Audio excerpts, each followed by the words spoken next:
শীতের সময়ে চুষি পিঠে হবে না এরকমটা কোনোবারই হয়নি, তাই এবারও কিন্তু মা অপেক্ষা করছিল একটা ভালো সময়ের।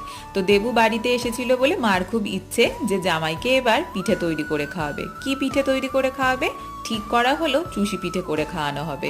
তাই যথারীতি লেগে পড়লো কাজে। আর মা চুষি পিঠেটা কিন্তু বেশ ভালো করে, আর নতুন গুড় দেওয়ার কারণে টেস্টটা আরও ভালো হয়। তো দেখেই নিলে মা চুষিগুলো সুন্দর করে কেটে নিয়েছে।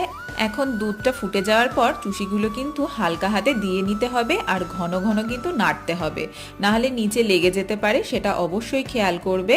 ভালো করে যাওয়ার পর তোমরা দেখলেই বুঝতে পারবে যে খুব সুন্দরভাবে এটা কিন্তু সিদ্ধ হয়ে গেছে। দেখে নাও, এখন বেশ ঘনও হয়ে গেছে। তারপর নতুন গুড় দিয়ে নামিয়ে নিলেই তৈরি হয়ে যাবে কিন্তু এই চুষি পিঠে। তো এক বাটি চুষি পিঠে দেখে আমার তো আর লোভ সামলানোর উপায় নেই। তোমাদের কেমন লাগলো এই পিঠের রেসিপি অবশ্যই